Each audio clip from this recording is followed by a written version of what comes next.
Hello friends, हम अपने YouTube channel पर हिस्ट्री पढ़ रहे हैं और हिस्ट्री में हमने लास्ट क्लासेस में देखा था कि वैदिक कल्चर कैसे था, वैदिक आर्यंस कौन थे, क्या था आर्यंस का मतलब रहवास कहाँ था, कहाँ वो सेटलमेंट था उनका, कैसे वो लोग एग्रीकल्चर इकोनॉमी सोसाइटी कैसी थी, एग्रेरियन रूरल सोसाइटी थी।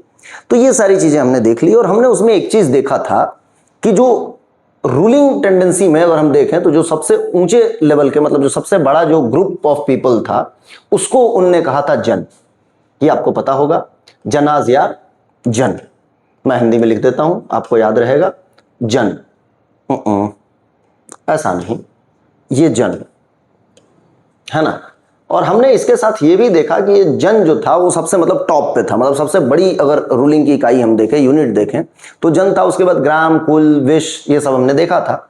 तो जन जब अपने पैर बढ़ाएंगे, जनपद मतलब जब अपने पैर बढ़ाएंगे किधर, तो यहां पर ये जो जन बना था ये थोड़ा थोड़ा टेरिटोरियल होने लगा था। और टेरिटोरियल जब होने लगा था तो क्या होगा, ये जन अपने पद बढ़ाएंगे, अपने टेरिटरी को फिक्स करेंगे और धीरे धीरे एक्सपांड करने की कोशिश करेंगे तो बनेंगे जनपद।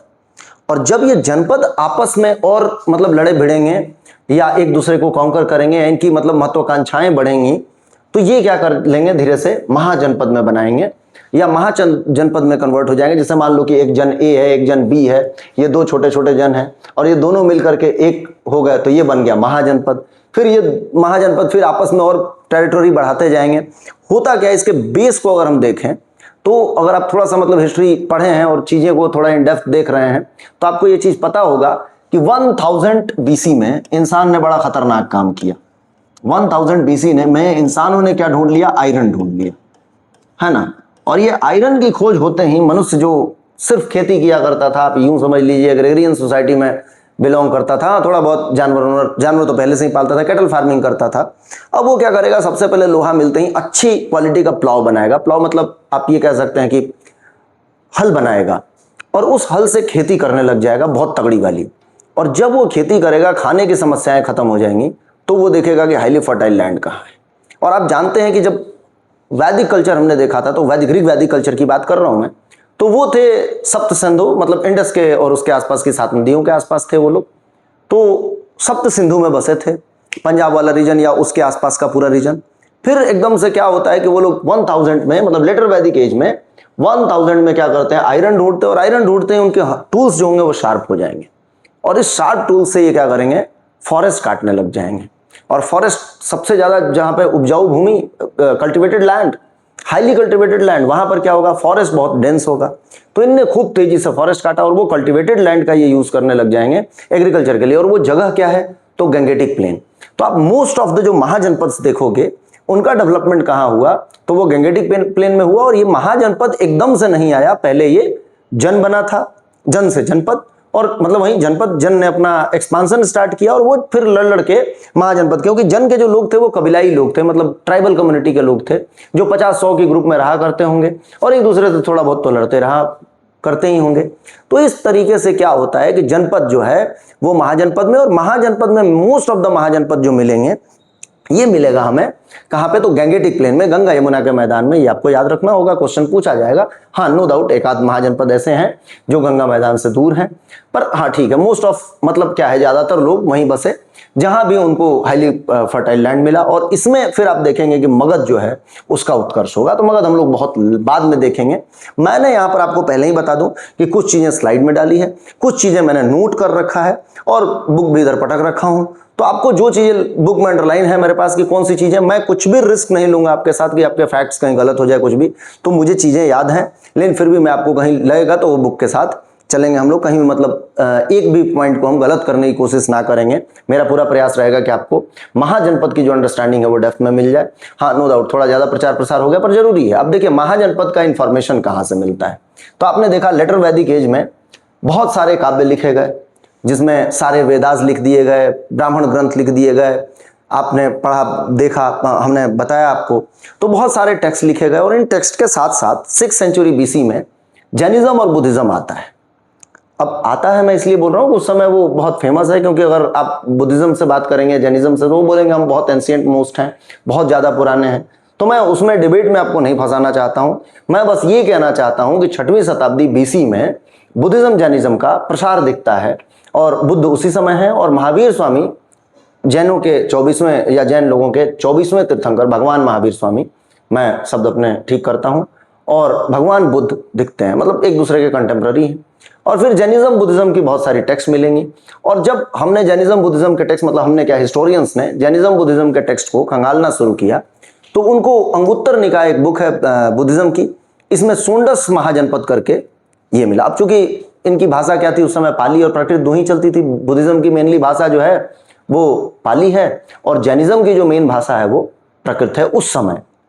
तो पाली वाली में मिला, पाली टेक्स्ट हमने खंगाला, मतलब हिस्टोरियंस ने तो देखा कि सोंडस महाजनपद, सोंडस मतलब होता है 16 महाजनपद आज। फिर जैनिज्म की भी बुक ढूंढी गई और उस जैनिज्म की बुक एक है भागवती सूत्र, उसमें मिलता है 16 महाजनपदों का जिक्र। लेकिन अंतर क्या है कि इसमें जो 16 जनपद अंगुत्तर निकाय में है उससे बिल्कुल अलग ही, मतलब कुछ नो डाउट कॉमन होंगे, जैसे मगध को कोई नहीं नकार सकता, तो ऐसे कुछ महाजनपद हैं जो भागवती सूत्र और अपने बुद्धिज्म टेक्स्ट दोनों में अवेलेबल है।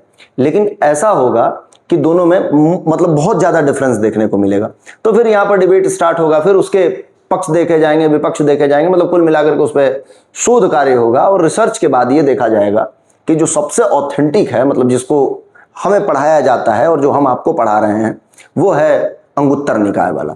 तो हम जो पढ़ने वाले हैं वो अंगुत्तर निकाय वाला पढ़ने वाले, नो डाउट डिटेल करेंगे इसको, बट इसके साथ भागवती सूत्र भी देखना चाहिए। इसके साथ ही एक राइटर है डॉक्टर वी.एस. अग्रवाल, और उनका कहना यह है, मतलब वी.एस. अग्रवाल आपसे पूछा जाएगा, मैं नाम बता देता हूं, डॉक्टर वी.एस. अग्रवाल साहब ये कहते हैं कि 1000 से 500 बीसी का जो टाइम है वो क्या है, तो ये जनपद काल है। मतलब इसको इनने क्या कहा, जनपद एरा कहा, है ना। तो ये आप याद रखेंगे, ये प है, तो जनपद एरा कहा। और इसी बात बीच में जब हम आपको डेवलपमेंट ऑफ ह्यूमन पढ़ा रहे थे, मतलब एंथ्रोपोलॉजी का कुछ चीज हमने थोड़े बहुत देखी थी कि इंसान कैसे बला बंदर से, तो हमने उसमें देखा था कि एक चीजें चल ही रहा है, इसी के पीछे से एक चीज और स्टार्ट हो जाता था। तो वैसे ही 600 बीसी के आसपास कई जनपदों ने आपस में इकट्ठा होना शुरू कर दिया, लड़ भिड़ के जो कमजोर जनपद थे उनको कैप्चर करना स्टार्ट कर दिया और उनसे बने महाजनपद। तो पद मतलब क्या है, पैर बढ़ाना, ये आपसे पूछा जा सकता है एग्जाम में। और जन जो था वो उस समय वैदिक काल में या लेटर वैदिक काल के शुरुआत में आप देखेंगे कि वो कबीलों के फॉर्म में है, और सबसे बड़ा कबीला को, मतलब कबीला का जो रूलिंग टेंडेंसी है उसमें सबसे अपर जो लेवल था उसको जन कहा गया, और जनों ने फिर महाजनपद का निर्माण किया, मतलब जन से जनपद, जनपद से महाजनपद। तो ये वी.एस. अग्रवाल साहब की बातें आपको याद रखनी पड़ेगी। हेमचंद्र राय चौधरी हैं, वो कहते हैं कि जो बुद्धिज्म का टेक्स्ट है वो ऑथेंटिक है, और जैनिज्म को भी हम ये नहीं कह सकते कि ऑथेंटिक नहीं है। उनका ये कहना था कि भागवती सूत्र जो है जैनिज्म का, वो ये बताता है कि लेटर वैदिक मतलब काल में जो 16 महाजनपद थे, वो असली वाले महाजनपद जो हैं वो, मतलब असली नकली क्या, मतलब जो मेन महाजनपद हैं वो अंगुत्तर निकाय वाले हैं। भागवती सूत्र वाले जो हैं वो दक्षिण भारत के इतिहास के बारे में बताते हैं, और वो उन महाजनपदों के बाद के राज्यों की बातें की गई हैं भगवती सूत्र में। मतलब ऐसा समझिए कि महाजनपद है और महाजनपद के बाद भी कुछ और राज्य रहे होंगे, तो उनकी बातें की गई हैं भगवती सूत्र में, उसमें कुछ महाजनपद भी आ गए। तो ये ऐसी बातें चलती रहेंगी, क्योंकि अंत में आप देखेंगे तो सबसे पावरफुल कौन है, मगध है, और उनने पूरे 16 महाजनपद को कैप्चर कर लिया। तो ये यहाँ पर हमारी छोटी इंट्रोडक्शन की भाई जनपद कैसे बने, महाजनपद। हाँ, थोड़ा सा लेक्चर लंबा होने वाला है पर आपको सुनना पड़ेगा, हिस्ट्री है, बहुत चीजें गहराई के साथ हैं।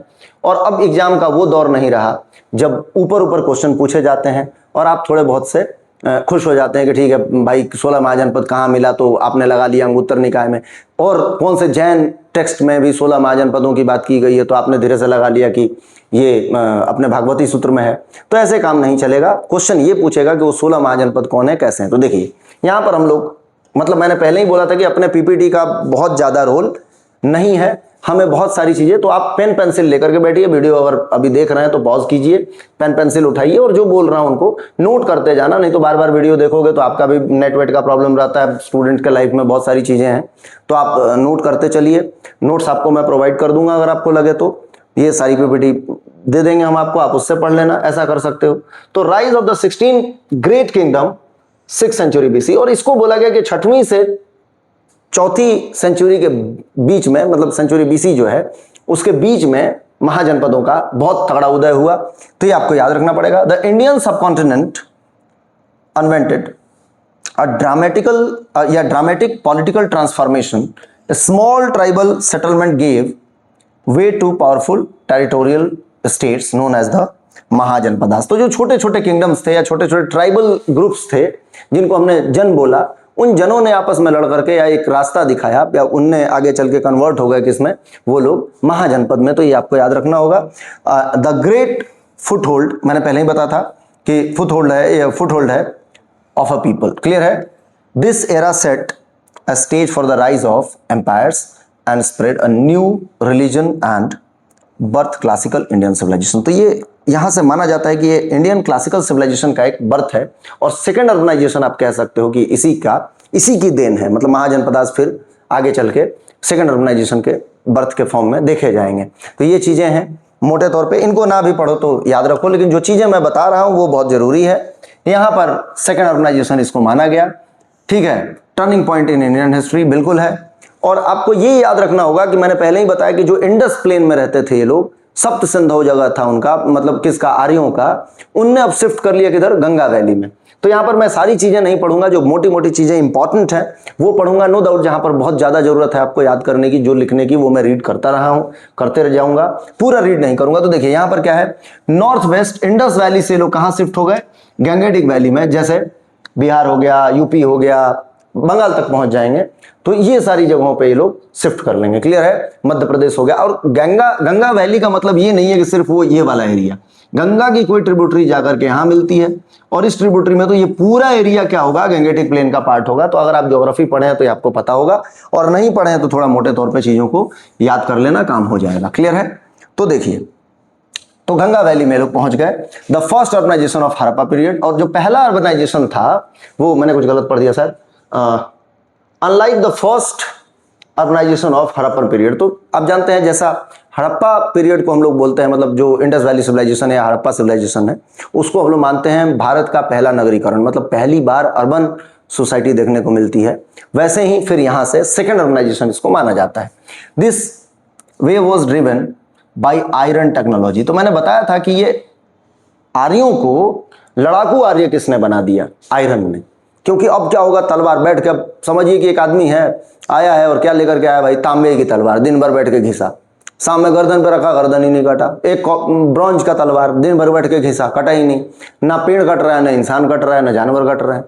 एक आदमी है जिसके पास लोहे की बहुत अच्छी क्वालिटी की तलवार है और दिन भर बैठ कर धार लगाया, बढ़िया रेत डाल डाल के, पत्थर पे पानी डाल डाल के घिसा, और सामने किसी गर्दन पर रखा, गर्दन ही गाया, बोले हाँ अब बना है बढ़िया चीज, अब लड़ेंगे, आ जाओ। तो फिर बोलेगा, अरे वो बिरजू, अपने जो भी उसके साथ के लोग हैं, बोले क्या है, देख तो जरा पड़ोस के जनपद वाले क्या कर रहे हैं। बोले साहब पार्टी चल रही है। बोले चल पार्टी खराब करके आते हैं। जाके वहाँ के जो राजन होंगे या जो भी होंगे राजा, उनको निपटा देंगे। निपटा के बोलेंगे बोलो तुम लोग क्या चाहते हो। सब लोग बोले अरे नहीं नहीं नहीं साहब, आप हमारे राजा। अब 2 जनपद मिल गए और 2 जनपद मिल करके महाजनपद बनाने लगे। 2 3 4 5 जनपद ऐसे मिलेंगे। तो आयरन टेक्नोलॉजी, लोहा जो आया है ना, उसने खेती को भी बढ़ाया है, नो डाउट। व्हील में स्पोक्स वगैरह लोहे की बनने लग गई होंगी, बहुत सारा मतलब डेवलप, लोहा क्रांतिकारी डेवलपमेंट लाता है इंसान के जीवन में। तो ये आप याद रखेंगे, आयरन आया और आयरन टेक्नोलॉजी ने ही इंसान को एग्रीकल्चर सरप्लस के लिए बढ़ा दिया। New form of political organisation आ गया। तो आयरन टेक्नोलॉजी आप लोग जानते हैं। आयरन आया तो क्या हो गया भाई, ये टूल्स तो बनाते ही थे, जैसे प्लाव बना रहे हैं, मतलब हल बना रहे हैं, साथ में कुदाल एक्स वगैरह बना रहे हैं, और साथ में हंसिया वगैरह बना रहे हैं, वेपन भी बनाने लग रहे हैं। मतलब उसी हंसिया से कभी घास काटते हैं और कभी मुंडा काटते हैं, है ना। तो revolutionise agriculture and welfare enabling forest clearance. और मैंने बोला कि गैंगेटिक प्लेन जो होगा, चूंकि हाईली फर्टाइल लैंड है, तो कोई भी बीज अगर कोई पक्षी ले आके गिरा देगा तो एक बड़ा पेड़ बन जाएगा। और वो ऐसा नहीं है कि 2-3 साल से, हजारों साल से वो पेड़ बैठे हुए हैं, तो वहां पर बैठे क्या मतलब उगे हुए हैं।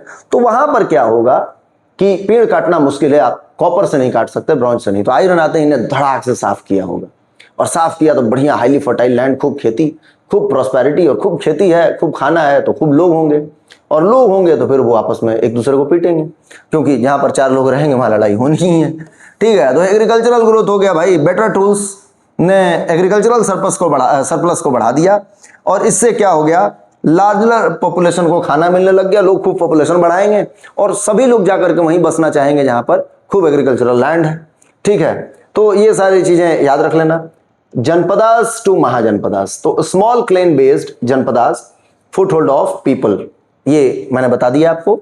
टेरिटोरियल लोग जो कुछ कबीलाई समाज में रहते हैं, इन लोगों ने किसको gradually expanded and consolidated into a large और मोर पावरफुल महाजनपदास। क्लियर है? तो छोटे छोटे लोगों ने मिलकर के बड़े महाजनपद बनाए। अब उसमें हो सकता है कि युद्ध नहीं हुआ हो, कई लोग आपस में मर्ज हो गए हो कि ओ भैरव बोले हाँ बिरजू, बोले चल अपन दोनों मिल करके एक महाजनपद बनाते हैं। बोले क्यों?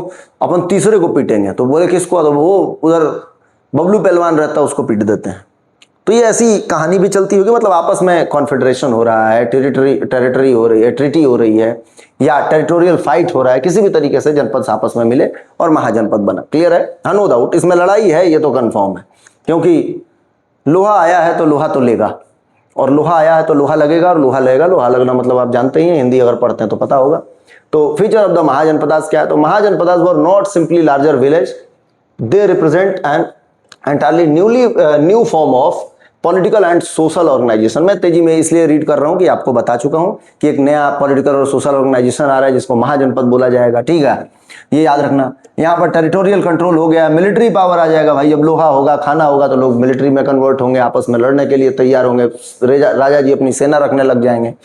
इकोनॉमिक मैनेजमेंट, क्योंकि खेती बाड़ी ज्यादा हो रही है तो अब खरीद बिक्री भी चालू होगा, या बार्टर जैसा भी हो रहा है, लेकिन इकोनॉमिक एक्टिविटी बढ़ जाएगी।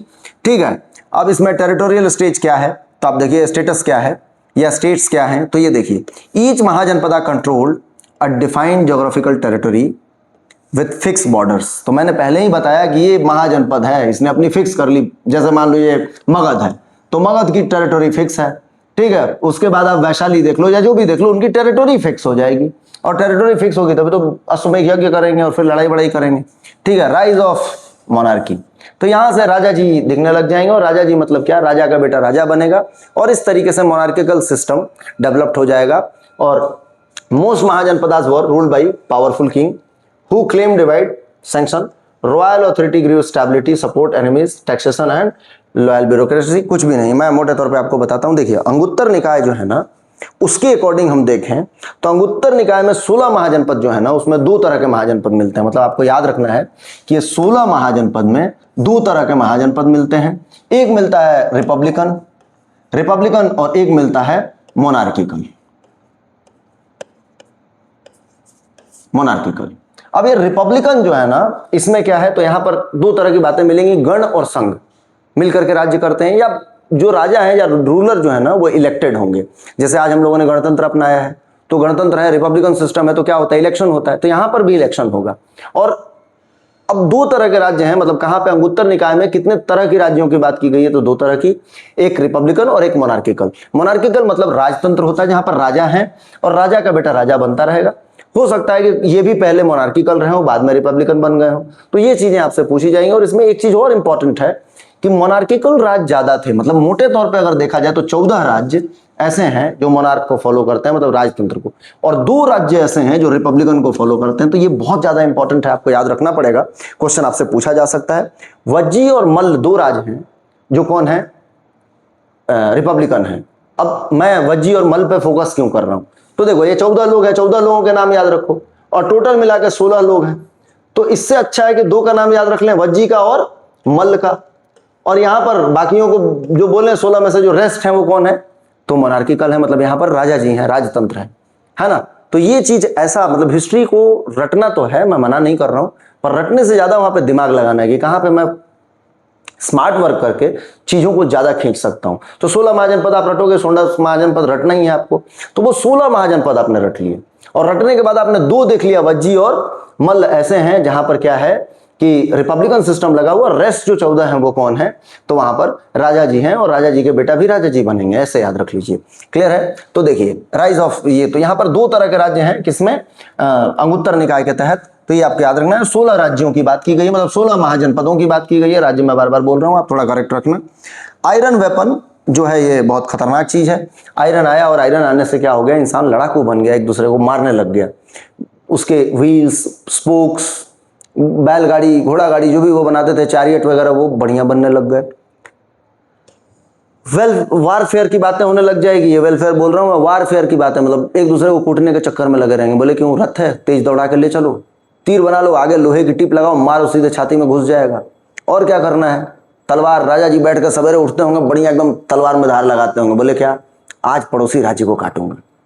बोलो मिलिट्री क्या कहते हो तुमने? बोले साहब हम भी आपसे पहले हम धार लगा के आए हैं, चलो पीट के आते हैं, राज्य बढ़ेगा, पैसा आएगा, टैक्स। दूसरी चीज हमने देखा था, जो ऋग्वैदिक एज था उसमें राजा को टैक्स नहीं मिलता था, और टैक्स अगर मिल रहा है तो लोग अपनी खुशी से दे रहे हैं, गिफ्ट दे रहे हैं। यहां पर राजा टैक्स लेवी करेगा, मतलब टैक्स लगा देगा कि भैया आपको इतना देना है, आप हमारे राज्य में रह रहे हैं। तो ये चीजें आपको देखना है, थोड़ा याद रखना है, इंपॉर्टेंट है। क्लियर है? Iron weapon gave enemies a decisive edge in battle. Clear है? States invested heavily in military power, leading to contestant rivalry and warfare between the mahajanapadas. तो आयरन आने से क्या हो गया, वारफेयर हो गया, मतलब दो महाजनपद, दो से ज्यादा महाजनपद, कई बार होगा कि वो आपस में ग्रुप बना के तीसरे को पीट रहे हैं। तो ये सब देखने को मिलेगा यहाँ पे। तीसरा क्या है, एग्रीकल्चर एंड सरप्लस। तो आप जानते हैं एग्रीकल्चरल सरप्लस प्रोडक्शन जो है वो बढ़ गया है।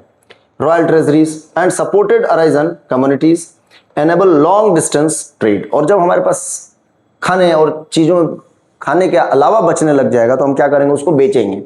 और बेचने के लिए हम क्या करेंगे, अच्छा मार्केट ढूंढेंगे। भले हमें दूर दराज जाके बेचना पड़े, जहाँ पे अच्छा पैसा या अच्छा बार्टर मिल जाए, बार्टर मतलब वस्तु विनिमय, चीज़ों को बदले चीज़ें, तो जहाँ पर ज़्यादा हमें उसका वैल्यू मिले वहाँ हम जाएंगे। तो इस तरीके से क्या होगा, इनका लॉन्ग डिस्टेंस ट्रेवल होने लगा होगा। और उसके बीच में फिर वो देखते होंगे कि यहाँ पर ज़्यादा बढ़िया व्यवस्था है, इसको भी अगर अपने राज्य में मिला जाए तो कितना अच्छा होगा। तो ये ऐसी चीज़ें चलती होंगी। ठीक है? The economic backbone of the mahajanapadas. और ये महाजनपदास के एग्रीकल्चर था, वो इकोनॉमिक बैकबोन था, ये आपको याद रखना है। और ये 16 महाजनपद जो हैं ये अंगुत्तर निकाय वाले हैं। आपको याद रखना है कि अंगुत्तर निकाय जो बुद्धिस्ट टेक्स्ट है वो 16 महाजनपदों की बात करता है। थोड़ा यहाँ पर तेज नहीं निकालूंगा मैं, आराम से चलेंगे। तो अंगुत्तर निकाय जो है ये 16 महाजनपदों की बात करता है। और अंगुत्तर निकाय किसका टेक्स्ट है ये भी आपसे पूछा जाएगा, तो ये बुद्धिस्ट टेक्स्ट है। नहीं समझ आया? अंगुत्तर निकाय एक बुक है जो बुद्धिज्म से रिलेटेड है। और आपको एक खतरनाक बात और बता दूं कि ऐसा माना जाता है कि जो 16 महाजनपद है ना, ये बुद्धा के पहले हैं, मतलब भगवान बुद्ध के पहले हैं। बुद्ध के समय 4 ही महाजनपद थे जो मेनली रूलिंग थे। मतलब ये 16 महाजनपद भी बाद में आपस में एक दूसरे को अटैक करके या अलायंस बना के कैसे भी एक होते गए, और अंत में 4 ही बचे हुए। तो बुद्ध के समय 4, लेकिन अंगुत्तर निकाय चूंकि उनको उस समय इंफॉर्मेशन रहा होगा तो उनने अपनी बुक में इसको मेंशन किया कि 16 महाजनपद है। वहीं मैंने बोला था कि भागवती सूत्र ये जैनिज्म की टेक्स्ट है, और इसमें भी 16 महाजनपद की बात की गई है। अब यहां पर आपको फंसाएगा एग्जाम कि निम्न में से किस बुक में महाजनपदों की बातें नहीं मिलती हैं। दो कौन सी बुक है जो 16 महाजनपद की बात कर रही हैं? सोंडस महाजनपद अंगुत्तर निकाय से संबंधित है, ये आपको याद रखना होगा। या ऐसा क्वेश्चन दे दे कि वो 16 महाजनपद कौन से हैं जो भागवती सूत्र और अपने अंगुत्तर निकाय दोनों में है। तो ये मतलब पूरे याद नहीं करो 16, तो एटलीस्ट ये 16 तो याद कर ही रहे हो। ये तो आपको मैंडेटरी ये करना है, मैच द कॉलम, और भर भर के क्वेश्चन आएंगे। तो आप अच्छा करो, ऐसा करो कि 16 याद कर लो, और इसमें स्टार मार लेना कि ये जो महाजनपद है ना ये भगवती सूत्र में भी है, तो थोड़ा काम हो जाएगा। तो ये महाजनपद हैं, तो ये महाजनपद हैं ही, इसमें से ये भगवती सूत्र में है, तो जो बाकी ऑप्शन में आएंगे थोड़ा तुक्का मार सकते हो। मतलब तुक्का क्या, एक लॉजिकल आप आंसर लगाओगे। हिस्ट्री आईएएस अगर आप दे रहे हो ना, तो जो आप पढ़ते हो उसके बियॉन्ड चीजें पूछी जाती हैं। और वो क्यों पूछी जाती हैं, वो ये देखना चाहता है एग्जामिनर कि आपने अंडरस्टैंडिंग बनाई है कि नहीं। हिस्ट्री आपने पढ़ा है, रटा है, या उसको समझने की कोशिश की है। आपने उससे थोड़ी लड़ाई लड़ी है, और लड़ाई लड़ी है तो जीत पक्की है, क्योंकि महाजनपद हमें यही सिखाते हैं कि जो मजबूत होगा वो दूसरे जनपद को पकड़ेगा और फिर महाजनपद बनाएगा, और जो महाजनपद होगा वो और मजबूत महाजनपद होगा, वो दूसरों को पकड़ेगा, दूसरों को पीटेगा, दूसरे राजा को भगाएगा। तो ये चीजें हमें तो सीखना पड़ेगा। तो देखिए महाजनपद में सोंडस महाजनपद की बातें जो यहाँ पर लिखा गया, ये जो हमने डाला है ये, और ये कहाँ है, तो 6वीं से 4वीं शताब्दी ईसा पूर्व है, ईसा पूर्व बोल रहा हूँ मैं भी। तो BCE बिफोर कॉमन एरा या बिफोर क्राइस्ट आप याद रखेंगे, ईसा पूर्व याद रखिए। इसी के बीच में 16 महाजनपदों का उदय हुआ। ये 16 महाजनपद बहुत अच्छे थे, और फिर आपस में इनने आपस में लड़ करके एक दूसरे से मिलते गए। मतलब इसमें मान लो कि अंग एक डायनेस्टी है, उसने किसी और को पकड़ लिया, फिर अंग को किसी और ने पकड़ लिया, और करते करते अंत में जो विनर बनेगा वो बनेगा मगध। क्योंकि इन सब में सबसे ज्यादा रिसोर्सेज किसी के पास है तो मगध के पास है। तो मगध बोलेगा बेटा सब लोग लड़ लो, अंत में मैं आऊंगा और मैं सबको एक साथ कूट काट के अपना मगध बना दूंगा और एक ही जनपद, महाजनपद क्या वो देश बन जाएगा फिर, और हम राज करेंगे। क्लियर है? तो ये चीज आपको थोड़ा समझना। अब इसमें भागवती सूत्र वाले मैं रीड कर रहा हूं, मतलब मैंने नोट कर रखे हैं और रीड कर रहा हूं। बड़ा अजीब सा नाम है, आप याद करोगे, एक बार सुनोगे ना तो याद हो जाएगा, मैं रिपीट कर दूंगा। तो देखिए ये जो है ये अंगुत्तर निकाय के हैं, जैसे अंग हो गया, काशी हो गया, कौशल हो गया, वज्जी हो गया, मल्ल हो गया, चेदी हो गया, वत्स हो गया, कुरु हो गया, पंचाल हो गया, मत्स्य हो गया, सूरसेना हो गया, अवंती हो गया, गंधार हो गया, कंबोज हो गया, अस्सक हो गया और मगध हो गया। ये 16 महाजनपद जो हैं ये अंगुत्तर निकाय के हैं। और अब 16 महाजनपद मैं भागवती सूत्र वाले पढ़ता हूं। आप एक चीज ध्यान रखना, इसमें जो कॉमन लगे उस पर स्टार मारते जाना।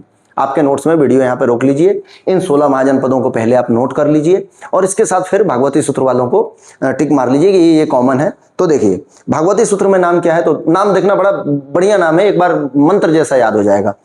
अंग बंग मगह मलय, 4 नाम मैंने ले लिया है। अंग बंग मगध, मगध को मगह बोलते हैं वो, और मलय, तो ये आपको याद रखना है। तो मगध को क्या नाम बताया गया भागवती सूत्र में, तो मगह। आज भी मगही भाषा चलती है, तो ये याद रखना कि मगह, मगध को क्या बोला गया है, मगह, भागवती सूत्र में। और उसको बाद में आइडेंटिफाई किया स्कॉलर्स ने कि मगध ही है। तो 4 नाम, अंग बंग मगह मलय। उसके बाद है पाढ़्य लाड़ वज्जी मोली। तो क्या है, पाढ़्य लाड़ वज्जी मोली, पाढ़्य लाड़ वज्जी मोली। और मोली को क्या इनने बाद में आइडेंटिफाई किया स्कॉलर्स ने, तो मल्ल। ठीक है, तो देखिए इसके बाद फिर क्या है, तो मालवा कच्छ वच्छ कुछ। तो मालवा कच्छ वच्छ कुछ नाम मिलता जुलता है, याद कर लो एक बार, मालवा कच्छ वच्छ कुछ, ऐसे कुछ घुमा देना है उसको। तो मालवा कच्छ वच्छ और कुछ अपने हो गए हैं पूरे 12 महाजनपद। क्लियर है? और इसमें एक चीज और बताऊंगा, जो वत्स है ना उसको वत्स आइडेंटिफाई किया गया है। तो कभी आप वत्स सुन रहे हैं और आप यहां पर वत्स को नहीं करेंगे, भाई वत्स था, तो बाद में फिर से हिस्टोरियंस ने उसको वत्स आइडेंटिफाई किया है, तो ये आपको याद रखना है। और आखिरी वाला जो है काशी कौशल अवध और संभुत्तर, काशी कौशल अवध और संभुत्तर। और काशी तो है, कौशल भी है, दोनों में है, कॉमन है, और अपने अवध भी है, और जो संभुत्तर है ये नहीं है। तो ये टोटल 16 महाजनपद मैंने जो पढ़े हैं अभी, या आपको नोट करना है ये कौन से हैं, तो ये भागवती सूत्र वाले हैं। अब इनको एक एक करके मैं डिटेल करवाऊंगा, बहुत ज्यादा इंपॉर्टेंट है, इनसे क्वेश्चन पूछा जाता है। तो जो 1 लाइनर में, मतलब जो बच्चे एसएससी वगैरह का पेपर कर रहे हैं तो उनका इतना में काम हो जाएगा। जो पीएससी पीसीएस रास कर रहे हैं उनको और अंदर घुसना पड़ेगा, और यूपीएससी वालों को तो ब्रह्मांड की सारी चीजें आनी चाहिए। आप स्क्रीनशॉट लीजिए इसका और फिर हम शुरू करते हैं। तो देखिए जनपदों की कहानी हम देखने जा रहे हैं। 16 महाजनपद में सबसे पहला जो हमारा महाजनपद हमने अपने स्लाइड में डाल रखा है वो अंग है, और अंग का जो कैपिटल है वो है चंपा। क्लियर है? और ये इंपॉर्टेंट कमर्शियल सेंटर है, लेटर एब्जॉर्ब बाय मगध। तो आपको ये याद रखना है कि अंग को बाद में किस में मर्ज कर दिया गया, चाहे ये इनिशियल स्टेज के हैं, अंत में तो सब मगध में ही मर्ज होना है। तो आप फाइनल स्टेज पे मत पहुंच जाना, स्टेप बाय स्टेप किसको किसने कॉन्कर किया ये पूछा जाता है। अच्छा, यहां पर मैं सबको डिटेल करूंगा, कुछ राज्य ऐसे हैं जिनको मैं डिटेल नहीं करूंगा क्योंकि उनकी डिटेल हिस्ट्री हमें पढ़नी है, तो ये भी याद रखना है। तो देखो अंग जो है वो आज का कौन सा जगह है, तो ये आपसे पूछा जाएगा। तो अंग के बारे में आपको मतलब मैं नोट करवा देता हूं। देखिए अंग जो है वो बिहार में है, और ये कौन कौन सा एरिया है, तो भागलपुर मुंगेर। तो जब भी आप मैप बनाएं, मतलब बेहतर होगा कि इसका मैप आप डाउनलोड करें 16 महाजनपदों का, और उनके साथ उनके रिवर्स भी थोड़ा सा देखें। मतलब आप रिवर देख लोगे ना तो चीजें बड़ी अच्छी हो जाएंगी, मगध की कहानी आपको पूरा समझ आने लगेगा, है ना। तो आपको मैप देखना, मैप मैंने इस पे इसलिए नहीं डाला कि मैं 1-2 बार ट्राई किया मैप डालने का, पर वो क्या होता है कि आपके पिक्सल्स जो है ना जब आप देखते हो तो आपको बहुत क्लियर नहीं दिखता है। तो इससे अच्छा है कि मैं आपको बोल दूं कि ये काम आप खुद कर लेना, और जो बेहतर मैं कर सकता हूं वो करूं, ताकि आपके भी टाइम ना खराब हो और मेरा भी टाइम खराब ना हो, और हम दोनों मिलकर के कुछ अच्छा पढ़ लें। तो देखिए यहां पर अंग जो है वो कहां है, तो भागलपुर मुंगेर डिस्ट्रिक्ट है बिहार का, ये आपको याद होना चाहिए, मतलब एरिया। और इसका कैपिटल जो है वो चंपा है, ये याद रखना। और आपसे ये भी पूछा जाएगा कि मगध और अंग को अलग करने वाली नदी का नाम क्या है, तो वो नदी भी चंपा है। मतलब मगध नीचे है, ये अगर बिहार है तो आप थोड़ा सा याद रखना कि ये नीचे जो है ये मगध है, और ये ऊपर जो है वो अंग है, और इसके बीच में चंपा रिवर है, और इसका कैपिटल भी चंपा है। मैंने बिहार का नक्शा नहीं बनाया, मैंने इन जनरल आपको बता रहा हूं। तो ये आपको याद रखना है। कि अंग, अंग का कैपिटल चंपा, ये इधर हमने डाल रखा है, आप देख लेना। और इसके साथ आपसे पूछा जाएगा कि महाभारत और पुराणों में चंपा का प्राचीन नाम क्या मिलता है, तो मालिनी मिलता है। अगर आपसे क्वेश्चन पूछा जाए कि महाभारत और पुराण, दो बुक बता रहा हूं, नहीं तो बुद्धिज्म जैनिज्म इनमें दे ऑप्शन में तो नहीं, मालिनी किसमें नाम मिलता है अंग का, तो आपको लगाना है महाभारत और पुराण में, ये आपसे पूछा जाएगा। और बाद में मगध में मिल गया था, तो ये आपको इतना याद रखना है, इसके अलावा कुछ भी याद नहीं रखना है। हाँ, इंपॉर्टेंट कमर्शियल जगह था जहां से ट्रेड एंड बिजनेस हुआ करते थे, काशी इंपॉर्टेंट है। काशी का कैपिटल है वाराणसी। तो पहले हम इस स्लाइड को कंप्लीट करेंगे, इसके बाद मैं एक्स्ट्रा फैक्ट आपको बता रहा हूं, और वो सारे एक्स्ट्रा फैक्ट आपको देखने एग्जाम में आएगा। तो देखिए, काशी क्या है, काशी का कैपिटल क्या है, Varanasi. One of the oldest cities eventually captured by Kosala. तो बाद में क्या होता है कि कोसल ने इसको धर लिया था। तो काशी, काशी का कैपिटल वाराणसी। और आपसे यह भी पूछा जाएगा कि वाराणसी जो काशी है वो वरुणा, नॉर्थ में इसके कौन सी नदी है, तो वरुणा है, और नीचे साउथ में जो है वो अस्सी नदी है। तो वरुणा और अस्सी के बीच में वाराणसी है ना, या आप यूं समझ लो कि काशी का एरिया फैला हुआ है। तो आप इस तरीके से थोड़ा याद रख सकते हैं। क्वेश्चन पूछा जाएगा कि वरुणा और अस्सी नदियों का संबंध किससे है, या आपसे क्वेश्चन ये पूछा जाएगा कि काशी या वाराणसी के नॉर्थ में कौन सी नदी थी और साउथ में कौन सी नदी थी, तो नॉर्थ में जो है वरुणा है, साउथ में जो है वो अस्सी है। तो इस तरीके से वरुण और अस्सी या वरुणा और अस्सी, तो ये आपसे पूछा जाएगा। और सोननंद जातक एक बुक है, आप देखिए, मैं यहाँ पे फैक्ट्स नोट किया हूं, मुझे याद है, फिर भी मैंने नोट किया है कि आपके एक भी क्वेश्चन गलत ना हो। तो जातक, अब आप जानते हैं जातक जो है वो बहुत सारी जातकें हैं। जातक मतलब एक ग्रुप ऑफ बुक्स हैं, और इसमें जातक जो फेमस है वो किस चीज के लिए, तो बुद्ध के रीबर्थ के लिए। मतलब जातक में बताया गया है कि बुद्ध का रीबर्थ ऐसा होगा वैसा होगा, तो वो चीज है। बुद्ध के पुनर्जन्म की कहानियां कहाँ मिलती हैं, जातक में। और जातक क्या है, तो एक किताब है क्या, नहीं, बहुत सारी बुक्स हैं जातक की। उसमें एक जातक है सोननंद जातक, और इसमें बताया गया था कि मगध, कौशल और अंग काशी रूल करता था। मगध, कौशल और अंग जो है, इस पर किसका रूल था, काशी का रूल था, या काशी इसको डोमिनेट करता था, ऐसे आपको याद रखना है, क्वेश्चन पूछा जाएगा, है ना। और यहीं पर बुद्ध ग्रंथ में यह बताया गया, जो बुद्धिज्म टेक्स्ट हैं उसमें यह बताया गया है कि कौशल के जो राजा कंस थे, उन्होंने काशी को जीत लिया, और काशी को जीतने के बाद किस में मिला दिया, तो अपने राज्य में मिला लिया। तो कौशल में मर्जर हो गया बाद में काशी का। तो ये देखो, पहले रूल कौन कर रहा है और बाद में मर्जर किसका हो रहा है। तो ये भी आपसे क्वेश्चन पूछा जाएगा कि बुद्धिज्म टेक्स्ट के अनुसार काशी का मर्जर किस में हुआ, या किस राजा ने काशी का मर्जर किया। रिपीट करके सुन लेना एक आध बार, या नोट्स में लिख रहे हो तो फिर कोई दिक्कत ही नहीं है। अगला राज्य है हमारा कौशल। ये कौशल बहुत इंपॉर्टेंट है क्योंकि बुद्ध का श्रावस्ती आप जानते हैं, और कुशावती। किंग कौन है, प्रसेनजीत हैं, a major rival of Magadha, associated with Buddha. तो मैंने बोला था कि बुद्ध से संबंधित है ना। और कौशल के बारे में आपसे क्वेश्चन हमेशा पूछा जाता है, तो आप थोड़ा सा याद रखेंगे। ये फैजाबाद जो है ना, फैजाबाद के आसपास का एरिया है, मतलब यूपी का फैजाबाद जो है उसके आसपास का एरिया है। और आपसे पूछा जाएगा बुद्धा से संबंधित जगह है ना, क्योंकि आप जानते हैं श्रावस्ती और ये बुद्ध के मतलब मेन सरमन वाले जगह हैं, जहां पर ये घूम घूम के बुद्ध सरमन दिया करते थे। तो ये आपको याद होना चाहिए, है ना। इसमें यह भी पूछा जाएगा कि कौशल के दो भाग थे, मतलब बाद में बुद्ध काल में इसके दो कैपिटल बन गए थे। नॉर्थ जो पार्ट था वो उसका कैपिटल था साकेत, और साउथ जो पार्ट था वो श्रावस्ती था, ठीक है। और साकेत का ही सेकंड नाम जो है वो अयोध्या है। तो आपसे क्वेश्चन पूछा जाएगा कि इसके बाद में बुद्ध काल में कौशल के कितने कैपिटल थे, तो ऊपर वाला जो कैपिटल है वो क्या है, साकेत या कुशावती बाद में बोला गया इसको, और साउथ वाला जो है वो क्या है, श्रावस्ती है। और साकेत का ही जो नाम है वो क्या है, अयोध्या है। वर्तमान अयोध्या के रूप में इसको आइडेंटिफाई किया जाता है। तो ये आपसे पूछा जाएगा, क्लियर है। देखिए, इसके साथ है वज्जी। वज्जी जो है ये वैशाली इसका कैपिटल है, और ये रिपब्लिकन, देखिए हमने पढ़ा था ना कि दो राज्य हैं तो उसमें रिपब्लिकन, अच्छा बाद में बहुत सारे राज्य भी रिपब्लिकन बनेंगे, लेकिन हमने बुद्धिज्म टेक्स्ट के अनुसार देखा था। तो यहां पर आपको याद रखना है कि ये रिपब्लिकन है, कॉन्फेडरेसी, और कॉन्फेडरेसी भी है, मतलब कुछ ग्रुप ऑफ किंग्स जो हैं वो मिल करके रूल कर रहे हैं। Chetak was cheap and birth place of Mahavir. तो ये याद रखना कि वैशाली जो है ना, ये महावीर के बर्थ प्लेस है। वैशाली क्लेन के थे वो महावीर। वैशाली मतलब राज्य के राजा थे, छोटे राजा थे या बड़े राजा थे, पता नहीं, आप ऐसा मत लिखो क्योंकि महावीर की बातें हैं तो छोटे बड़े करेंगे तो दिक्कत होगा।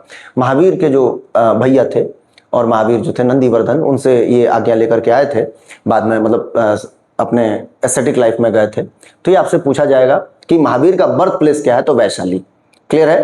और वैशाली पे तो बहुत बुद्धिज्म में भी बुक मिलती है, नगर वधु और क्या क्या, मतलब पढ़ेंगे हम लोग जब बुद्धिज्म को पढ़ेंगे तो। पर यहाँ पर आपको ये याद रखना है कि वैशाली जो है इसका वज्जी जो है इसका कैपिटल वैशाली है, और ये रिपब्लिकन है, ये भी याद रखना है। और इसमें कुछ चीजें मैं और ऐड कर देता हूँ। वैशाली में आपसे पूछा जाएगा वज्जी से, तो 8 राज्यों का संघ है, तो आपसे क्वेश्चन पूछा जाएगा कॉन्फेडरेसी ऑफ 8 स्टेट्स। तो बुद्धिस्ट टेक्स्ट में मिलता है कि 8 राज्यों का एक संघ है, और यह पहले जो था वो राजतंत्र में था, बाद में गणतंत्र बन गया, मतलब पहले मोनार्किकल है और बाद में फिर रिपब्लिकन है। तो ये आपसे पूछा जाएगा एग्जाम में, क्वेश्चन बार बार मैं रिपीट इसलिए कर रहा हूं, पूछा जाएगा कि यहां पर आप ऐसा, ठीक है कोई कहानी सुना रहा है, थोड़ा सा हम आगे बढ़ जाते हैं, ये कहानी मजा नहीं आ रहा है, चलो यार कहानी तो है, रीड कर दिया मास्टर ने, आगे बढ़ जाते हैं, ऐसा नहीं करना है। आपको एक एक पॉइंट पे ध्यान देना है, इंपॉर्टेंट है। मल्ल, मल्ल का सयोनारा नहीं, कुशीनारा और पावा। और आप जानते हैं कि पावा में बुद्ध ने खाना खाया था और इनका तबीयत खराब हो गया था, है ना, और तबीयत खराब होने के बाद कुशीनारा में बुद्ध का महापरिनिर्वाण, इट मीन्स डेथ, या आप कह सकते हो स्वर्गवास हुआ था। तो ये भी जगह बुद्ध से बहुत ज्यादा मतलब वो है, एसोसिएटेड है, और बुद्ध का यहाँ पे महापरिनिर्वाण हुआ था, बुद्ध का डेथ हुआ था, डेथ प्लेस है, और यहाँ पर बुद्ध ने आखिरी भोजन ग्रहण किया था। तो ये दोनों ही इंपॉर्टेंट है, क्वेश्चन पूछा जा सकता है आपके एग्जाम में। Site of Buddha's Mahaparinirvana at Kushinara, तो कुशीनारा याद रखना कि बुद्ध के महापरिनिर्वाण का प्लेस है, इंपॉर्टेंट है। और इसमें जो मेनली क्वेश्चन पूछा जाता है मल्लों का, ये पूछा जाता है एरिया क्या है, तो ये देवरिया जिला है, ईस्टर्न यूपी है ना, तो देवरिया और देवरिया के आसपास, एट प्रेजेंट देवरिया डिस्ट्रिक्ट है और उसके आसपास का ये जगह है। इसके साथ इसमें और आपको याद रखना है कि जातक में यहाँ का राजा किसको बताया गया है, तो उक्कल को बताया गया है। तो उक्कल यहाँ के राजा थे, तो ये थोड़ा याद रखना कि राजा का नाम क्या है, तो उक्कल, उक्का ऐसे नाम मिलता है जातक ग्रंथों में। चेदी इंपॉर्टेंट है, चेदी का जो कैपिटल है वो शक्तिमाती या शुक्तिमाती है। तो ये आपसे पूछा जाएगा कि चेदी का, पहले तो मैच द कॉलम में कैपिटल ही पूछे जाते हैं, 4 इधर स्टेट दे देंगे, मतलब महाजनपद दे देंगे और उनके कैपिटल दे देंगे और बोल देंगे बता दो, या नॉर्थ कैपिटल साउथ कैपिटल है तो कहीं ये पूछा जा सकता है ना। तो चेदी का नाम चेदी ही नहीं है, चेट्टी मिलता है, ऐसे नाम मिलते हैं, तो चेदी, चेट्टी कुछ भी मिले तो आप थोड़ा सा ध्यान रख लेना, मैंने नोट कर रखा है कि चेदी के क्या नाम है, तो चेती, चट्टी, चेदी, ये ऐसे नाम मिलते हैं। और चेदी का capital Shuktimati, associated with king Shishupal of Mahabharata. और आप जानते हैं शिशुपाल जो है वो कहाँ का है, इसका कैपिटल सोथीवती भी मिलता है, कई बार आप थोड़ा देख लेना, कभी एग्जाम में पूछ दे तो। और शिशुपाल तो आपको पता ही होगा कि महाभारत का एक मतलब पूरा कहानी है कि शिशुपाल वध, शिशुपाल का जो कत्ल सॉरी उर्दू वर्ड नहीं यार, वध, ठीक है। तो शिशुपाल को किसने मारा, तो कृष्ण ने मारा था। तो शिशुपाल वध की कहानी किससे संबंधित है, आपसे ये पूछा जाएगा, तो चेदी या चेती डायनेस्टी से संबंधित है, चेदी या चेती महाजनपद से संबंधित है। महाभारत में किस डायनेस्टी का नाम मिलता है, ऐसा भी क्वेश्चन पूछा जा, किस महाजनपद का नाम मिलता है, ऐसा पूछा जा सकता है। या ये पूछा जा सकता है कि शिशुपाल महाभारत काल में किस महाजनपद का राजा था, और या शिशुपाल वध का संबंध किस महाजनपद से, ऐसे आपको घुमा करके क्वेश्चन पूछे जाते हैं, तो थोड़ा ध्यान रख लेना। और इसमें यह भी आपको याद रखना होगा, छोड़ दो मत, इंपॉर्टेंट नहीं है, इतना ही काफी है, मतलब जो इंपॉर्टेंट नहीं है जबरदस्ती नहीं पढ़ना। वत्स, और वत्स का कैपिटल है कौशंबी, और उदयन महाराज यहाँ के राजा हैं, इनकी कहानी आपको याद रखनी पड़ेगी, उदयन कुदयन बाबा को। Important trending city on the Yamuna, तो ये कहा जाता है कि वत्स जो है इसका कैपिटल जो है वो वत्स से मतलब थोड़े दूरी पे 33 किलोमीटर दूर वो है, तो सब मत याद करो, आप तो बस इतना याद रख लो कि वत्स का जो कैपिटल है वो क्या है, तो कौशंबी है। और यहाँ के जो राजा हैं वो उदयन, उदयन नहीं है ये उदयन है, तो दोनों नाम अलग रखना। उदयन के मैं इसलिए बोला इंपॉर्टेंट है कि उदयन क्या करते हैं कि ये महान आदमी है, ये जाते हैं हाथी पकड़ने, हाथियों को शिकार करने, कहाँ, तो पहुंच जाएंगे धीरे से उज्जैनी राज्य में। और उज्जैनी का एक बदमाश राजा है, उसका नाम है प्रद्योत, और प्रद्योत को जैन टेक्स्ट में चंड प्रद्योत बताया गया है। चंड मतलब बदमाश, प्रद्योत है ना, बदमाश मतलब मैं बदमाश बोल रहा हूं। ये अपने रेवलरी जो है ना, या जो इनके आसपास के राज्य हैं उनके लिए बड़े क्रूवल हैं, उनके लिए मतलब बिल्कुल इनकी पॉलिसी जो है वो थोड़ी रिगरस है, तो इसलिए बुद्धिस्टों ने कहा कि ये चंड प्रद्योत है। और चंड प्रद्योत जी को यहाँ पे जो ये उदयन जी हैं, ये जाते हैं चंड प्रद्योत जी के राज्य में, अब छोड़ रहे हैं क्या, वो उनके सैनिकों ने पकड़ लिया और ये भाई साहब उदयन को ले जा करके क्या कर दिया, जेल में डाल दिया। और बड़ा बदमाश आदमी है उदयन, क्या करता है वहीं पे उसकी लड़की को पटा लेता है। अरे पटाना सब थोड़ा मतलब ठीक है, हिस्ट्री पढ़ा रहा हूँ उसके हिसाब से तो गलत है, पर ठीक है, आप नए बच्चे हैं, आप समझ रहे होंगे। तो इनने अपनी व्यवस्था जमा ली और वहां से उसे पत्नी बनाया और लेकर भग गए। अब देखो जेल में एक आदमी जेल में है, सोचो, सोच भी नहीं सकता इंसान किस लेवल का आदमी रहा होगा।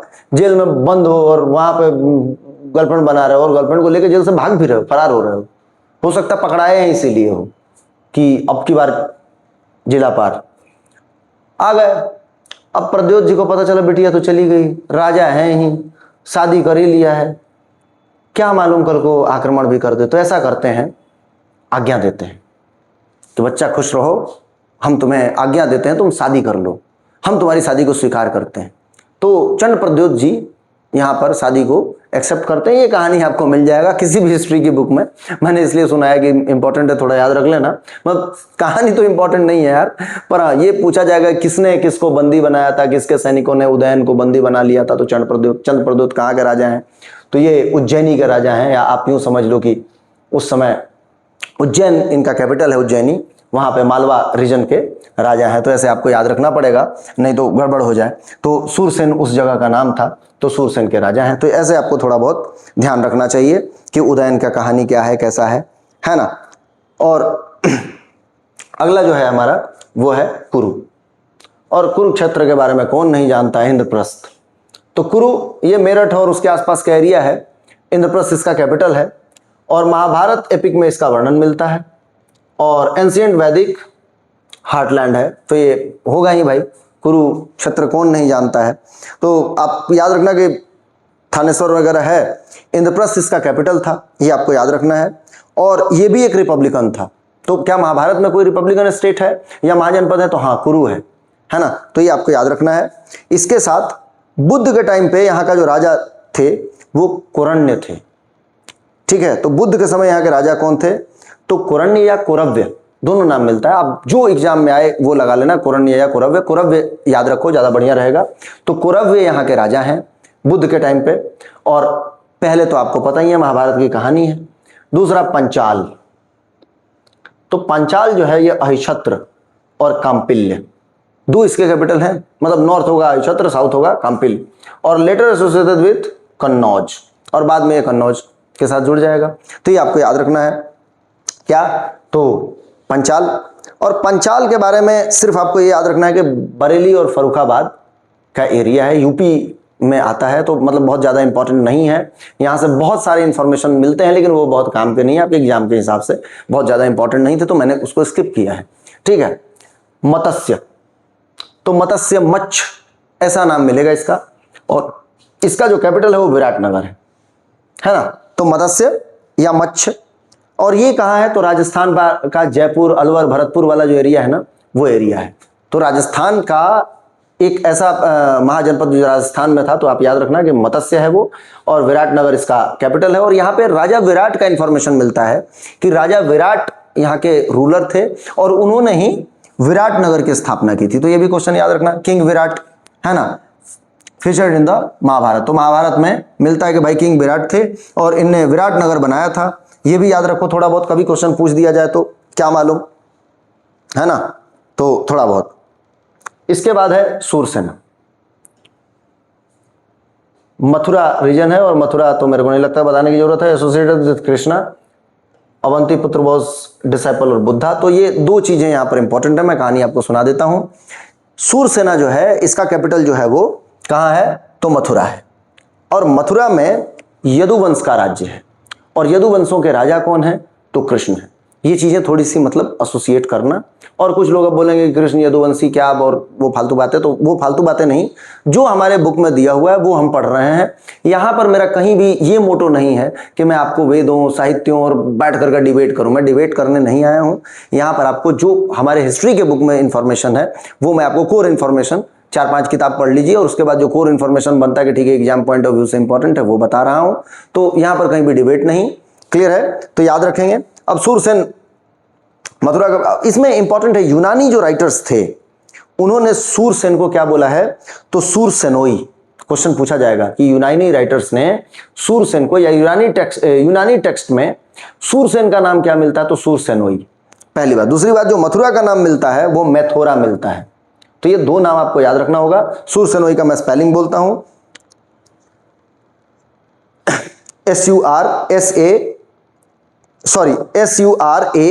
SURASENOI, ये थोड़ा उल्टा है तो इसलिए मैंने बोल दिया, ये याद रख लेंगे आप। और मैथुरा, और महाभारत और पुराणों के अनुसार यदुवंश का राज्य था। मैंने आपको बता दिया कि महाभारत और पुराण दोनों बताते हैं कि यदुवंश का राज्य था, और यदुवंशी राजा कौन थे, तो कृष्णा थे। लेकिन बुद्ध के टाइम यहाँ के राजा कौन थे, तो ये थे अवंती पुत्र। तो ये भी आपसे पूछा जाएगा कि भाई सूरसेन के राजा बुद्धा के कंटेम्प्ररी कौन थे, तो ये थे अवंती पुत्र, और ये बुद्ध के फर्स्ट डिसाइपल माने जाते हैं। मतलब बुद्ध के पहले शिष्य कौन हुए, तो अवंती पुत्र हुए। कहाँ के थे, तो भाई एक महाजनपद के राजा हैं बुद्ध के टाइम पे। कहाँ के, तो सूरसेना के। तो ये आपको याद रखना पड़ेगा, क्वेश्चन पूछा जाएगा।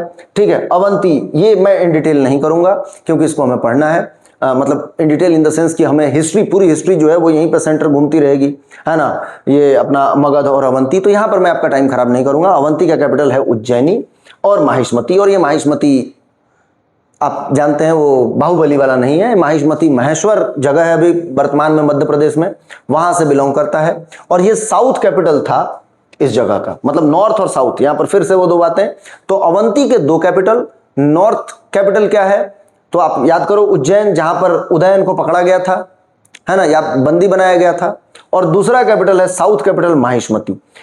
उज्जैनी उसको इस समय बोलते थे, तो उज्जैनी का अभी जो वर्तमान नाम है वो उज्जैन है, और माहिष्मती का जो करंट नेम है वो महेश्वर है। तो ये भी कभी पूछा जाए आपसे एग्जाम में, और ये मालवा प्लेट्यू से एसोसिएटेड है, मतलब मालवा प्लेट्यू वाला रीजन है मध्य प्रदेश में। ठीक है, यहाँ के किंग जो थे वो प्रद्योत जी थे, मैंने बताया था राजा जी प्रद्योत, और बुद्धिस्टों ने क्या बुलाया इनको, चंड प्रद्योत। और चंड प्रद्योत क्यों बुलाया, तो इनकी पॉलिसी अपने राइवलरीज के लिए, या जो मतलब पड़ोसी राज्य हैं उनके लिए बड़ी खतरनाक थी। और एक बात और याद रखना, चंड प्रद्योत एक मजबूत राजा था। अगर मजबूत नहीं होता तो उस समय अवध या मगध धर लिया होता इसको, क्योंकि ये भी मजबूत है।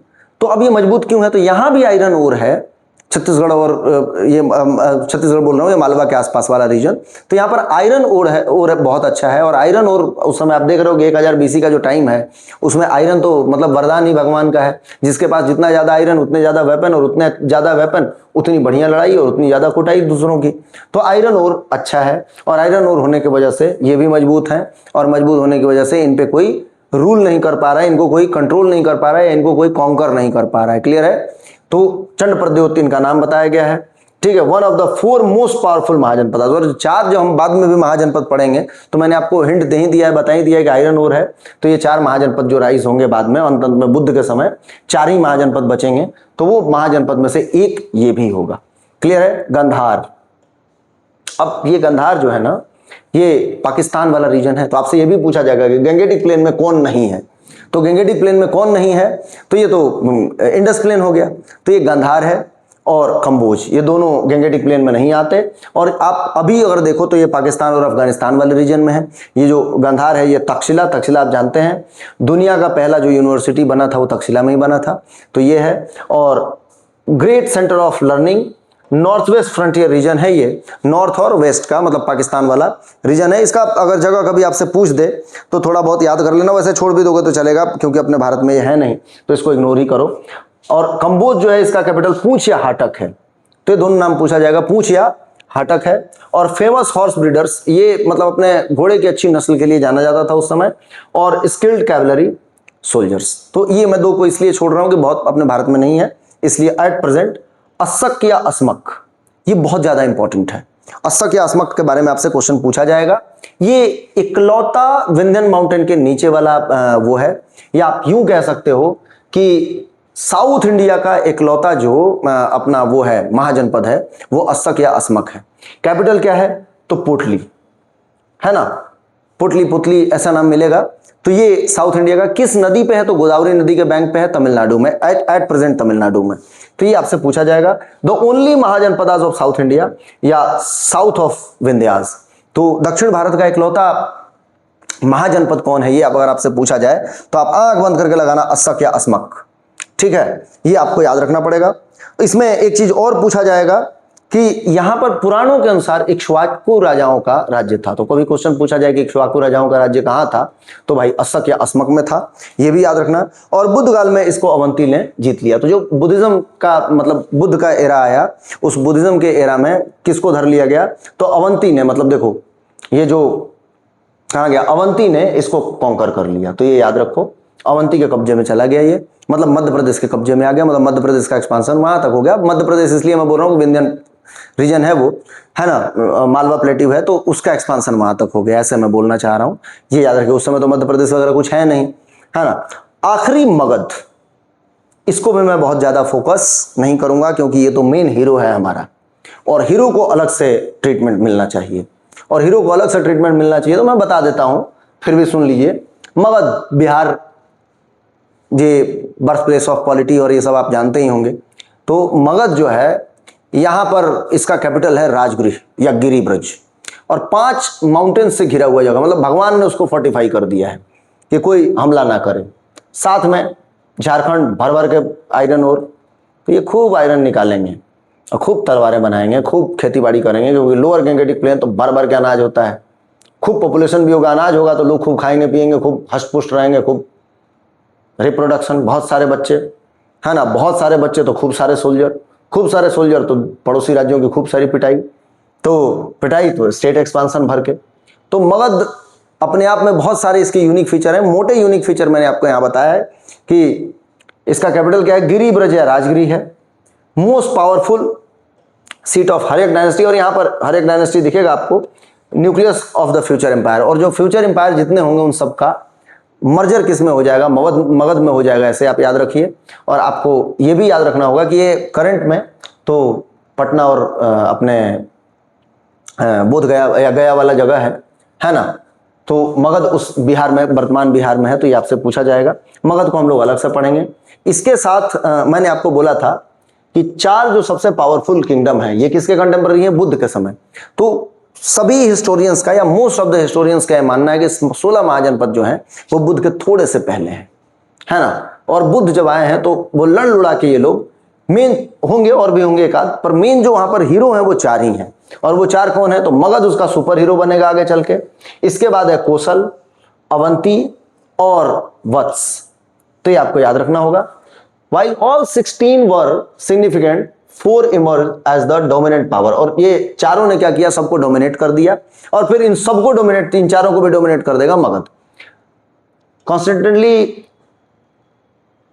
Competing for supremacy over Ganga plain, और गंगा प्लेन में ये सुपरमेसी के लिए आपस में कंपीट कर रहे हैं। Their rivalries shaped Indian political history for over 4 centuries. तो ये आपको याद रखना पड़ेगा कि यहां पर युद्ध चलता रहेगा, और फिर धीरे धीरे ये लोग मर्ज होकर के मगध में आ जाएंगे। मगध क्या है भाई, तो कैपिटल राजगृह है इसका, most strategically located and resource rich state. मैंने बताया था कि यहां पर स्ट्रेटेजिकली क्यों है भाई, तो स्ट्रेटेजिकली इसलिए है ये कि 5 तरफ से किससे घिरा हुआ है, पहाड़ियों से घिरा हुआ है। इसका कैपिटल गिरिब्रज, तो कोई अटैक कर ही नहीं सकता। राजा जी बड़े सेफ हैं। हर्यक डायनेस्टी यहां पर दिखेगा सबसे शुरू में, मतलब जो पहला मजबूत डायनेस्टी दिखेगा वो हर्यक दिखेगा, इसके पहले भी रहे होंगे, ठीक है, ये याद रखना। कोसल जो है इसका कैपिटल श्रावस्ती, अभी हमने देखा, रूल्ड बाय प्रसेनजीत है, और कंटेम्प्ररी जो प्रसेनजीत हैं वो बुद्धा के कंटेम्प्ररी है। मतलब बुद्धा किसके राज्य में घूमने जाया करते होंगे कोसल, तो ये जाया करते होंगे प्रसेनजीत के समय, और प्रसेनजीत इनका बहुत मान सम्मान करते होंगे। Dominated by middle Gangetic and absorb by Kashi, तो बाद में काशी में एब्जॉर्ब हो गया। तो ये भी याद रख लेना, कभी क्वेश्चन पूछा जाए तो कहीं गड़बड़ मत करना, बिल्कुल भी एक भी क्वेश्चन यहाँ पर आपको छोड़ना नहीं है। मगध से अगर आ जाए या 16 महाजनपद से आ जाए। वत्स जो है इसका कौशाम्बी कैपिटल है, यमुना के तट पर है ना, और उदयन यहाँ का राजा है, ये मैंने आपको बता दिया है। अवंती जो है उसका कैपिटल उज्जैनी और माहिष्मती। नॉर्थ अवंती का नॉर्थ कैपिटल जो था वो उज्जैनी था, और साउथ जो था वो माहिष्मती, आज उज्जैन और महेश्वर, ठीक है। Under the powerful king Pradyot या चंड प्रद्योत मैंने बताया था, और मालवा प्लेट्यू पर इनका पूरा राज्य था, है ना। और मगध को इनने कई बार चैलेंज, मतलब मगध को इनने वहां तक नहीं पहुंचने दिया, रोक के रखा, आप ऐसे याद रखेंगे। क्लियर है, आगे बढ़ते हैं, पिक्चर आगे बढ़ाते जाते हैं धीरे धीरे। गण संघ वर्सेस किंगडम। तो गण संघ क्या है, मैंने बोला था कि जो रिपब्लिकन सिस्टम था ना, वो गण या संघ या गण संघ के द्वारा रूल किया जाता था। मतलब आप यूं समझो कि कुछ कॉन्फेडरेसी था, या एक राजा को ये लोग इलेक्ट करके बना देते होंगे। और ये जो है वो किंगडम्स मतलब मोनार्किकल व्यवस्थाएं हैं। तो इनमें आपको पढ़ना पड़ेगा कि गण संघ क्या है, तो रिपब्लिकन है, और यहाँ पर रिपब्लिकन सिस्टम ऑफ गवर्नेंस लगा हुआ है। ठीक है, ये पूछता है एग्जाम में, मेंस में भी और प्री में भी, कि कौन सा गण संघ का या रिपब्लिकन को वेदों में किस नाम से जाना गया उस समय के, तो गण संघ के नाम से जाना गया है। वेद बोल रहा हूं बुद्धिस्ट टेक्स्ट में, तो गण संघ के नाम से जाना गया है। ये आपसे पूछा जाएगा। क्या था, तो रिपब्लिकन सिस्टम था, govern by assembly of senior clan members. और यहां पर जो मतलब ऐसा नहीं है, लोगों को आजादी है अपने राजा चुनने की, और बड़े बड़े पोस्ट के लोग हैं जो रूल कर रहे हैं। अच्छा, आजादी है तो लोगों को बोलने की भी आजादी होगी, और बोलने की आजादी होगी ना, तो यहाँ पर आपके अपने थॉट एक्सप्रेशन, ये मतलब थॉट्स के एक्सप्रेशन की बहुत आजादी होगी। तो आप कोई गलत चीज हो रहा है तो उस पर आवाज उठा पाएंगे। यहाँ राजा जी हैं तो आप नहीं उठा पाओगे। तो यहाँ पर ये भी मतलब हिस्टोरियंस का मानना है कि यही कारण है कि इन रिपब्लिकन सिस्टम से ही दो उस समय के महान धर्म पनपे, जैनिज्म और बुद्धिज्म। ये वो गण संघ के ही पार्ट थे दोनों, मतलब वो राजे रजवाड़े जो थे ना उस समय, वो यहीं के थे। क्यों भाई, तो वहां पे जो भी बैड प्रैक्टिसेस हो रहे थे उनके अगेंस्ट ये आवाज उठा पाए। अगर राजा के यहाँ होते तो कहीं हो सकता था दिक्कत हो जाए, तो एक ये भी बात है। Chief ruler was elected by assembly, और जो मेन राजा या रूलर थे, चीफ या रूलर जो थे, वो एक असेंबली के द्वारा इलेक्ट किए जाते थे। वोटिंग सिस्टम होता था। मेजर डिसीजन जो था वो सलकाज के द्वारा लिया जाता, तो याद रखना उसको क्या कहा जाता था, great personal and civic freedom for member. तो भाई होगा ही, लोगों को फ्रीडम मिला होगा, है ना। क्लेन बेस्ड और डिसेंट्रलाइज्ड सोसाइटी, तो नो डाउट क्लेन बेस्ड है लेकिन डिसेंट्रलाइज्ड है ना, मतलब वहां पर सेल्फ गवर्नेंस का कुछ व्यवस्था किया गया है, ऐसे याद रखिए। Greater religious tolerance and debate, तो यहां पर रिलीजियस टॉलरेंस होगा, भाई सभी लोगों को अपने धर्म के हिसाब से पक्ष रखने की बातें होंगी, या डिबेट करने की आजादी होगी। और ये आजादी लोगों को बुरे रीतियों, खराब रीतियों के अगेंस्ट आवाज उठाने के लिए भी प्रेरित करता होगा। तो ये मतलब बहुत जरूरी है। यहाँ पर राजा जी हैं तो आप देखिए मोनार्की है, राजा का बेटा राजा बनेगा, सिंगल आदमी सुप्रीम पावर होगा। तो एक राजा जी के पास सारा पावर है, जिसकी शकल पसंद आई ठीक है, नहीं आई तो काट दिया गया। मतलब एक बात बोल रहा हूं मैं, govern exclusively by the king and his ministers, और राजा के बहुत चाहने वाले लोग, राजा के जो साथ रहते हैं वही कंट्रोल करते होंगे पूरी सोसाइटी को। तो ये भी आपको याद रखना है। किंगशिप जो है वो hereditary, pass from father to son, और जो राजा का राजतंत्र है वो एक जनरेशन से दूसरे जनरेशन में ट्रांसफर हो रहा है। ठीक है, centralised administration under royal command, तो जो भी एडमिनिस्ट्रेशन है उसका एक सेंटर सुप्रीम पावर है, वो कौन है, राजा है। तो ये आपको याद रखना होगा। A strong royal authority, limited individual rights, अब राजा हैं, आप कुछ भी यहाँ पर डिबेट का बहुत ज्यादा आपको आजादी नहीं होगा, बोलने की बहुत स्वतंत्रता नहीं होगी। नो डाउट आप बोलते होंगे, कुछ अच्छे राज्य भी होंगे लेकिन कुछ बुरे राज्य भी होंगे, बदमाश लोग भी होंगे, तो ये दोनों बातें होंगी। ए स्ट्रॉन्ग रॉयल ऑथोरिटी, तो ये ध्यान रख लेना। कैसा है भाई, तो हायरार्किकल है। कोर्ट जो है वो सेंटर्ड सोसाइटी है, याद रखेंगे। And state religion often promoted by king, और स्टेट का रिलीजन क्या होगा वो राजा बताएंगे, या जिसके सर पे राजा का हाथ होगा वही धर्म ज्यादा बढ़ेगा, अदरवाइज उसको वहां पे पनपने नहीं दिया जाएगा। तो ये चीजें याद रखो। और यहाँ पर दिया हुआ है both Buddha and Mahavir born in Vajji confederacy, और महावीर जो है साक्य रिपब्लिक में बर्थ हुआ था इनका, केम फ्रॉम गण संघा बैकग्राउंड। क्लियर है, तो ये गण संघ से थे दोनों, मैंने बता दिया है आपको। A fact that may have shaped their anti establishment philosophies, और एंटी एस्टैब्लिशमेंट क्या है, जो कुरीतियां थी, जो कुछ भी लोग बना दे रहे हैं कि ठीक है भाई ये करो वो करो, तो उसके अगेंस्ट ये लोग आवाज उठा पाए। यही कारण था कि गण संघ में थे, अगर राजतंत्र में होते तो शायद इनकी आवाज दबाई जाती, ऐसा हिस्टोरियंस का मानना है। आगे की फीचर ऑफ गण संघ, तो यहां पर आपको बहुत चीजें नहीं देखना है, जो मैं बता रहा हूं उतना ध्यान रखो। जो संथाग्रह है ना, ये कौन है, असेंबली हॉल है, और या आप ऐसे याद रखो संथाग्रह, ऐसा नाम मिलेगा आपको। तो ये दोनों, ये असेंबली हॉल है जहां पर लोग बैठेंगे। Santhagara was the central meeting place where members of ruling clan gathered to debate and decide on matters of state, war, diplomacy, justice.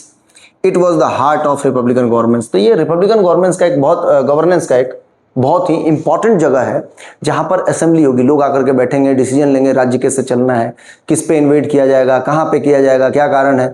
लोग आपस में वाद विवाद करेंगे, भाई क्यों किया जा रहा है, इसके आप स्पष्टीकरण दें। तो ऐसी बातें होंगी।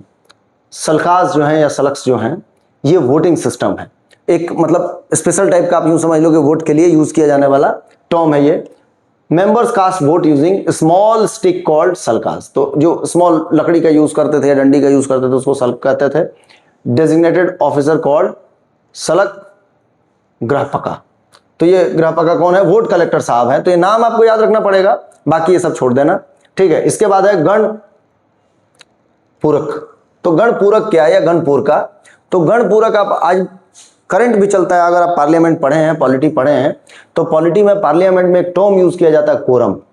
और ये कोरम क्या है? तो मिनिमम कितने मेंबर आकर के पार्लियामेंट में बैठेंगे कि पार्लियामेंट की प्रोसीडिंग्स स्टार्ट मानी जाएगी। नहीं तो क्या होगा, दो नेता रात में जाएंगे छुपके, अब बोलेंगे स्पीकर को बिठा के ले आएंगे, पार्टी के ही होते हैं, रूलिंग पार्टी वाले लोग ही चुनते हैं मोस्ट ऑफ द टाइम, बोलेंगे चलो चलो जल्दी चलो। बोले क्या, रात के 12 बजे आज पार्लियामेंट की सभा बैठी और 2 ही लोग बैठे थे और सर्वसम्मति से एक बिल पास कर दिया गया। तो ये क्या है, डेमोक्रेसी है? नहीं, 2 लोगों ने डिसीजन लिया। तो सबसे पहले कोरम डिसाइड हो। आज पार्लियामेंट के लिए 10% है, उस समय उन्होंने जो भी रखा हो। तो कोरम क्या है? मिनिमम रिक्वायरमेंट है डिसीजन लेने वाले मेंबर्स का, जो इतने मेंबर आएंगे तो ही कोई डिसीजन लिया जाएगा, अदरवाइज नहीं लिया जाएगा। बाकी के 2 बहुत इंपॉर्टेंट नहीं है, पर फिर भी मैं बता दे रहा हूं। Corporate governance and clan society, power was shared among the Kshatriya warrior clans. ठीक है, तो पावर मेनली किसको दिया गया? तो वॉरियर क्लेंस को दिया गया, क्षत्रिय को दिया गया है, और ब्राह्मण भी वहां कहीं कंटेम्पररी चल रहे होंगे, तो ये बहुत इंपॉर्टेंट नहीं है। ग्रेटर रिलीजियस टॉलरेंस, ये इंपॉर्टेंट है। यहां पर सभी धर्मों को एक जैसा सम्मान मिला होगा, क्योंकि वोट सबने डाला है, राजा को सबने चुना है, तो ये वो टॉलरेंट होंगे, इंटॉलरेंट नहीं होंगे। तो सभी धर्मों को समान सम्मान, तो उनकी बातें अपना रखना, पक्ष विपक्ष, तो ये चीजें इसलिए मैं नहीं पढ़ रहा हूं। आप याद रखना, बुद्धिज्म जैनिज्म ये सबका, बुद्धिज्म और जैनिज्म ने जो कुरीतियां थी उसको चैलेंज किया उस समय, यही कारण था कि उनको अपने धर्म की बातें बताने के लिए वो मिली। Political conflicts among the mahajanapadas, तो आप जानते हैं 2 तरीके का वॉर चलता होगा। अब ये सारी चीजें ऊपर नीचे की काम की नहीं है, इनको उड़ाओ, यहां पे ये ध्यान दो। इंटर स्टेट वॉर, तो आप जानते हैं हम लोग बचपन में जब पढ़ते थे तो इंटर स्टेट कॉम्पिटिशन होता था और इंट्रा स्टेट भी होता था। तो इंट्रा स्टेट मतलब क्या? With in state, sorry inter school और इंट्रा स्कूल, सॉरी। तो विद इन स्टेट स्कूल जो हो रहा है उसको क्या बोलेंगे? Intra school competition. मतलब अपने स्कूल के क्लास A का कंपटीशन क्लास B से हो रहा है। इंटर स्कूल जब होता था तो स्कूल A का कंपटीशन स्कूल B से होता था, या BCD बहुत सारे स्कूल्स का। तो इंटर स्कूल कंपटीशन में हम लोग जाया करते थे, अगर आपको याद हो तो ये आपको ध्यान होगा। तो इंटर स्टेट वॉर्स, एक स्टेट दूसरे वॉर को कूटा करता रहा होगा, ठीक है, मतलब युद्ध होता रहता था। Continuous conflict for land and trade, elimination होता होगा, जो भी कमजोर राज्य होते होंगे उनको कोई भी हड़प लेता होगा, कोई भी धर लेता होगा, है ना, या उन पे इन्वेड कर देता होगा और इन्वेड करके खत्म कर देता होगा। तो ये वीकर स्टेट जो थे वो एब्जॉर्ब कर लिए जाते थे या डिस्ट्रॉय कर लिए जाते थे। और मगध जो है वो इन सब का मतलब मेन हीरो बन के बाहर आया, और मगध जो है वो सब पे रूल करेगा, ठीक है। Why did Magadh rise above all rest, ये यहां पर मैं बता देता हूं, इसको आगे हम लोग देखेंगे। राइजिंग ऑफ मगध एक पूरा आपका चैप्टर है, वहां पे आपको इन डिटेल बताऊंगा, पर ये भी इंपॉर्टेंट है चूंकि हम मगध पढ़ रहे हैं और मगध को हमने यहाँ पे स्किप किया था, तो ये डिटेल हम बताते हैं। देखिए मगध क्या है, तो सबसे पहले तो मैंने बताया कि मगध में स्ट्रेटेजिक लोकेशन जो है, इसका स्ट्रेटेजिक लोकेशन वो कैसा है, तो सराउंडेड बाई बहुत सारे पहाड़, मतलब माउंटेन्स, और कौन उसका कैपिटल, तो अपने आप गॉड गिफ्टेड है या भगवान ने उसको फोर्टिफाई कर दिया। कौन अटैक करेगा? पहाड़ पार करके जाओगे, राजा के लोग ऊपर बैठे, ऊपर से पत्थर भी लुढ़का दिए तो काम खत्म। तो ये ध्यान रखना। तो सराउंडेड बाई द गंगा, सोन, चंपा, और जो पूरा राज्य है वो गंगा, सोन, चंपा से घिरा हुआ है, नदियों से। तो नदी पार करोगे, मार देंगे तीर, पानी में घुस के अंदर से कुछ भी कर देंगे। नदी पार करने के लिए पहले आपको तो ट्रेंड हॉर्स चाहिए, हाथी पानी से डरेगा। तो ये चीजें हैं, जंगली जानवर, आपके जो भी जानवर और बैल वैल दह जाएंगे। तो नदी पार करने की हिम्मत किसकी? और गंगा जाके देखिए पटना में कितनी चौड़ी है। तो गंगा, सोन और चंपा रिवर है ना। प्रोटेक्टेड बाय फॉरेस्टेड हिल्स, मैंने बताया था। Rajgir was naturally fortified and difficult to besiege, तो ये आपको बता चुका हूं मैं। आयरन रिच टेरिटरी, इसके आसपास के जो भी जगह है उनमें आयरन बहुत ज्यादा है, और आयरन के बहुत ज्यादा होने से क्या फायदा है? तलवारें, हथियार, खेतीबाड़ी के इक्विपमेंट्स, मतलब टूल्स के साथ साथ वॉर के लिए चीजें बहुत आसानी से बना लेते हैं।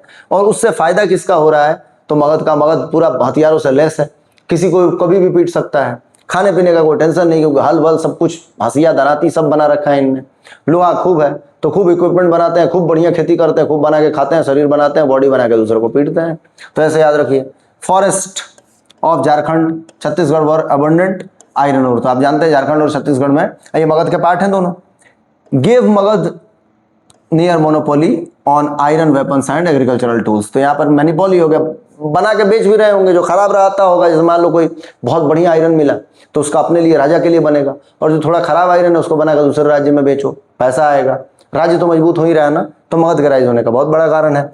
दूसरा चीज, उस समय का टैंक, मतलब युद्ध के मैदान में कुछ नहीं करना है, राजा का व्यक्तित्व विकास करना है। मजाक कर रहा हूं यार, राजा के व्यक्तित्व का विकास, मतलब कुल मिला के ये करना है आपको कि युद्ध चल रहा है, कुछ लोग घोड़े लेके आए हैं, कुछ लोग खच्चर लेके आए हैं, कुछ पैदल आए हैं, आपको एक हाथी लेके घुसना है उसमें, और उन पूरे युद्ध के एरिया में अगर एक दो हाथी आ गए भगदड़ मच जाएगा। और हाथी तो ऐसे ही फुटबॉल जैसे उड़ाएंगे घोड़ों को। तो बिहार का एरिया हाथी, झारखंड वारखंड जानते हैं आज भी हाथी मिलती हैं। तो ये हाथी को यहाँ के राजा पकड़े और पकड़ के ट्रेंड किए, किसके लिए? वॉर के लिए।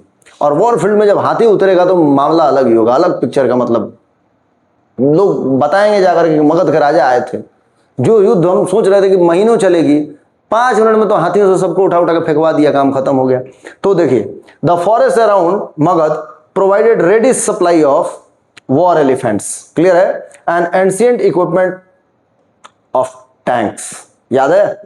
तो याद रखना, तो इक्विवेलेंट ऑफ टैंक्स, तो ancient equivalent to the tanks. मैंने पहले बोला कि टैंक के बराबर इनका महत्व है उस समय। जैसे आज युद्ध में आप एक टैंक लेकर के घुस जाओ, लोग बंदूकें चला रहे हैं, दाएं दाएं गोले दागोगे, सब काम खत्म। तो याद रखना ये चीजें। तीसरा क्या है, पूरा नहीं पढ़ रहा हूं कि चीजें वही है, मैंने बता दिया आपको, आप रीड कर लेना। ट्रेड एंड रिवर रूट, तो भाई इनके पास ट्रेड तो है ही, ट्रेड एंड कॉमर्स है ही, और नदियों से इनका व्यापार होता है। नदियों को कई बार ये रास्ते की तरह नाव वाव पे चीजें लाद के आसानी से ले जाते हैं, तो बहुत बढ़िया इनका ट्रेड कॉमर्स चल रहा है। तो हर तरीके से मगध को आप यूं समझिए कि गॉड गिफ्टेड बहुत सारी चीजें हैं जिससे मगध राइज हुआ, और उन सभी चीजों का बहुत सक्सेसफुल, ऐसा सभी चीजें पड़ी हुई है, यूज ही नहीं करते तो क्या हो जाता। तो राजा भी वहां का अच्छा है, वो चीजों को यूटिलाइज कर रहा है, और यूटिलाइज कर रहा है तो मगध राइज होगा। बाकी पूरे 16 महाजनपद को खत्म करके अकेला राज मगध करेगा। तो ये आपको याद रखना होगा, क्लियर है? इसमें अब की टेक अवे क्या है, तो हमने जो पढ़ा है वही चीजें हैं भाई। सेकेंड ऑर्गेनाइजेशन माना गया है इसको, ठीक है। आयरन टेक्नोलॉजी इसका मेन वो था, और गंगा वैली तक ये फैल गया था। एग्रीकल्चर था और बाकी चीजें थी। 16 महाजनपद की बात की गई, और ये 16 महाजनपद मेनली कहां से, जो हमने अभी पढ़ा वो लिया है, तो अंगुत्तर निकाय इसका मेन सोर्स है। अगर दोनों आ जाए, भागवती सूत्र और अंगुत्तर निकाय, तो जो हम पढ़ रहे हैं वो अंगुत्तर निकाय वाला है, याद रखना। पर हाँ, दोनों में 16 महाजनपद की बात की गई है। 2 पॉलिटिकल सिस्टम था, एक मोनार्क था, और दूसरा क्या था, गण संघ, जिसको हम रिपब्लिकन सिस्टम बोलते हैं, मैंने बता दिया आपको। और ये बुद्धिस्ट टेक्स्ट से पता चला है। 4 ग्रेट पावरफुल महाजनपद कौन बने, तो मगध, कौशल, वत्स और अवंती। अभी हमने पढ़ा कि आगे चल के इन 4 राज्यों ने सभी राज्यों को डोमिनेट कर दिया, और यही 4 राइजिंग स्टार थे, और इन राइजिंग स्टार में भी मगध मेन राइजिंग स्टार बना, ठीक है। राइज ऑफ मगध मैंने बता दिया, आयरन है, हाथी है, स्ट्रेटेजिक, इसका स्ट्रेटेजिक ज्योग्राफी है ना, फूड सरप्लस बहुत ज्यादा अवेलेबल है, तो ये सारी चीजें इसको बनाता है मगध, ठीक है। The mahajanapada period directly preceded to the Haryanka dynasty. आप जानते हैं कि मगध में जो पहली इंपॉर्टेंट डायनेस्टी दिखती है वो हर्यक डायनेस्टी दिखती है। तो यहाँ पर ये हमारा जो है मगध 16 महाजनपद कंप्लीट होता है। अगले चैप्टर में हम लोग राइजिंग ऑफ मगध और उससे रिलेटेड जो चीजें हैं वो पढ़ेंगे। उम्मीद करता हूँ कि आपको मैंने बहुत सारे फैक्ट दिए, बहुत सारी चीजें बताई, और आपको सुन करके मतलब मेरे को लगता है कि बहुत सारा नॉलेज मिला होगा। आप इसके साथ एमसीक्यू हम डालेंगे नेक्स्ट डे, मतलब आज अगर हमारा ये वीडियो अपलोड हो रहा है तो आज रह के कल या परसों हम लोग एमसीक्यू डालेंगे अपने पोस्ट में, जाकर के आप चेक कीजिए और एमसीक्यू लगाइए। चलिए मिलते हैं फिर नेक्स्ट चैप्टर।